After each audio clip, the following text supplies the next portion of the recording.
Meron tayo ditong Dr. Alvin na rejuvenating set na number 5. So sa mga nagtatanong pala dyan kung ginagamit ko pa rin yung ating Dr. Alvin na rejuvenating set, yes na yes po siya. Wow. So kuminisam na konti. So ito siya, ito lang yung humiyang sa akin na rejuvenating. So kanya-kanya naman tayo kung saan tayo hiyang, 'di ba? So for only 200 plus na lamang po ito. So gagamitin natin ngayon ito kasi tapos na akong malalago. So ito, ginagamit ko yung toner day and night syempre, 'di ba? So sa mga nagsasabing mahapdi, opo, mahapdi po talaga siya. So, tiis ganda. Kumbaga sa una lang naman mahapdi. Pero pagka once na naubos nyo yung isang bote, talaga namang gaganda na yung face ninyo. Wow. Konti-konti, mga melasma ninyo dyan, yung mga dark spot, mga matutuyo yung pimples ninyo, ganon.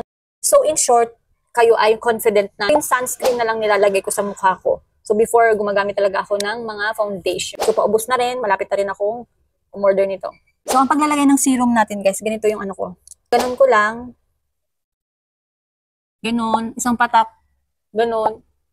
So, yun. So, after nyo mag-serum, gumamit kayo ng sunscreen, pwedeng Dr. Alvin, or pwede naman kahit anong sunscreen ang gamitin ninyo. Pero isang set na po siya. So, sa mga gusto mag-try ng ating Dr. Alvin na rejuvenating set, set number 5 po, ito yung ginagamit ko. So, mag-check out na rin kayo kung kayo ay merong melasma, pekas, meron kayong katulad ko ng tigyawat, or meron kayong active na pimples na gusto ninyong matuyo. So, ito lang, itry ninyo si Dr. Alvin.